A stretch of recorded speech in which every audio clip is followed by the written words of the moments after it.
नमस्कार, मैं पेन वाजपेयी अपने YouTube चैनल मैं पेन वाजपेयी पे आपका बहुत बहुत स्वागत करता हूं। एसएससी सीजीएल 2022 की वैकेंसी के रिगार्डिंग अभी जो आरटीआई लगाया गया उसका रिप्लाई आ चुका है। ये जो रिप्लाई है वो 16 तारीख को आया और ये जो रिप्लाई है वो कहीं ना कहीं जो सीजीएल 2022 के एस्पिरेंट हैं उनके लिए अच्छी खबर नहीं है। अगर सीजीएल 2022 की जो वैकेंसी है उनको 2023 में शिफ्ट किया जा रहा है, जैसा कि इस आरटीआई रिप्लाई से पता चलता है, तो कहीं ना कहीं वैकेंसी फिर आपकी डिक्रीज होंगी। ऐसा मैं नहीं कह रहा हूँ, ये आरटीआई में आपका डायरेक्टली मेंशन किया गया है। तो चलिए मैं दिखा देता हूँ आरटीआई का रिप्लाई, उसके बाद आगे की बात करते हैं। और टीयर 2 का एग्जाम जो है वो कब तक हो सकता है उसके बारे में भी यहाँ पे बात करेंगे। तो सबसे पहले आप लोग देख पा रहे होंगे ये आरटीआई का रिप्लाई आया है और ये जो रिप्लाई है वो 16 तारीख को यानी कि कल के दिन आपका आया है। तो यहाँ पे एएसओ इन सीएसएस की वैकेंसी के बारे में यहाँ पे आरटीआई लगाई गई थी। तो आप लोग देख पा रहे होंगे एएसओ इन सीएसएस, जैसा कि आप लोग देख पा रहे होंगे कि जितनी भी वैकेंसी थी आपकी वो जस्ट डबल हो रही थी। चाहे आप पोस्टल असिस्टेंट की बात करो, जो पीएसए की वैकेंसी थी वो भी आपकी डबल हो गई।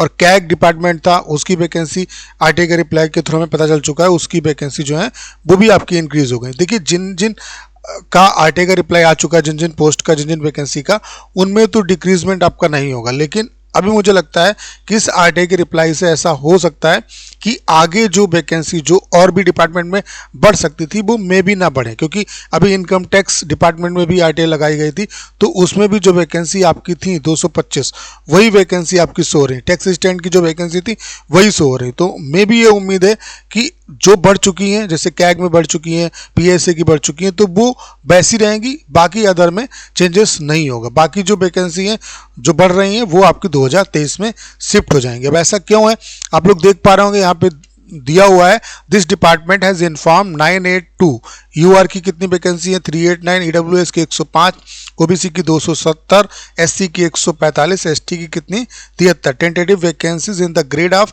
ASO and CSS to be filled up through CGL 2022, ये सीजीएल 2022 के थ्रू फिल की जाएंगी। उसके अलावा the similar indent as of CGL 2022 has been created for CGL 2023, that is 982 vacancies in the grade of ASO and CSS for CGL 2023। यानी कि जो vacancy ये डबल हो सकती थी, यानी कि 982 और 982 दोनों में है, तो वो अब डबल ना होकर के यहाँ पे 2022 में कितनी है 982 और उतनी ही सेम वैकेंसी 2023 के थ्रू ये आपकी भरी जाएंगी। तो ये कहीं ना कहीं ये जो आरटीआई का रिप्लाई है इससे ये लगता है कि आगे जो जो डिपार्टमेंट में बढ़ सकती थी वैकेंसी वो मुझे लगता है कि वो वहाँ पे ना बढ़ा करके वो सीजीएल 2023 में शिफ्ट की जाएंगी। तो अब वैकेंसी और आगे बढ़ने की कोई गुंजाइश नहीं है। जितने भी हमारे पास जहाँ पे बढ़ी है वैकेंसी वो मैं आपको दिखा देता हूँ। जैसे कैग में वैकेंसी आपकी बढ़ चुकी है, तो ये मैंने आरटीआई का रिप्लाई पहले आपको दिखा दिया था। तो कैग में जो टोटल वैकेंसी है वो अब कितनी है 5992, जिसमें असिस्टेंट ऑडिट ऑफिसर की कितनी है 1260, असिस्टेंट अकाउंट ऑफिसर की 202, डिविजनल अकाउंटेंट की आपकी कितनी है 765, ऑडिटर की 2295, अकाउंटेंट की कितनी है 1470।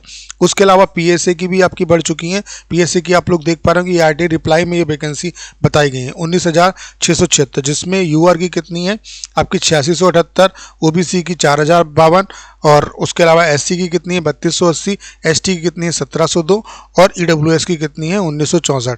तो ये वैकेंसी आपकी इनका जो वैकेंसी जितनी है इन डिपार्टमेंट में, पीएसए में और कैग में, उसके अलावा सीएसएस में, तो इनका रिप्लाई आ चुका है, यहाँ पे बढ़ चुकी है। तो बढ़ी हुई वैकेंसी अब घटेंगी नहीं। तो और बाकी मुझे ऐसा लगता है कि जो भी रिप्लाई आ रहा है उससे ये लगता है कि जो अदर डिपार्टमेंट जो वैकेंसी हम लोग सोच रहे थे कि बढ़ जाएंगी और वैकेंसी 40,000 या उससे ऊपर हो जाएंगी, तो वो मुझे लगता है कि अब जो भी अदर वैकेंसी जो बढ़नी है वो हो सकता है 2023 में शिफ्ट हो जाए इस आरटीआई की रिप्लाई से। फिर भी आपको परेशान होने की जरूरत नहीं है। जो वैकेंसी है, अब भी अगर वैकेंसी का सिनेरियो देखा जाए तो 30,000 से ऊपर तो वैकेंसी है ही आपकी, और अभी हो सकता है कि थोड़ा सा अपडेशन और कर दें। लेकिन बात थोड़ी कड़वी है, लेकिन मैं जो यहाँ पे एक पॉइंट जो है वो ये बन सकता है कि देखिए रिजल्ट आने में बहुत ज़्यादा टाइम नहीं है और रिजल्ट से पहले ये चीज़ें हमारे सामने आ गई हैं कि वैकेंसी में अभी कोई चेंजेस नहीं किया गया। तो मे भी ये उम्मीद है कि वैकेंसी अब इतनी ही रहेंगी।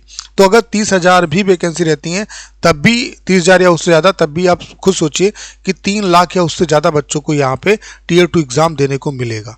तो आपको परेशान होने की जरूरत नहीं है।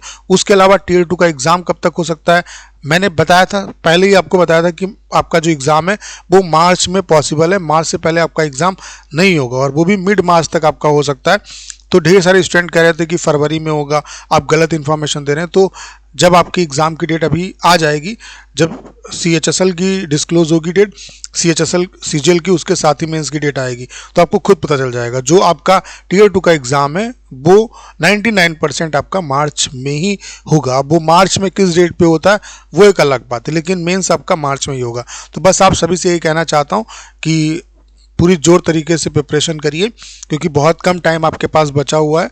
ईमानदारी से मेहनत करेंगे तो यहाँ पे सिलेक्शन आपको जरूर मिलेगा। तो रिजल्ट का वेट मत करिए, रिजल्ट बहुत जल्द आएगा, जनवरी में आपका रिजल्ट आ जाएगा। तो करना क्या है, इस वीडियो को ज़्यादा शेयर करना है।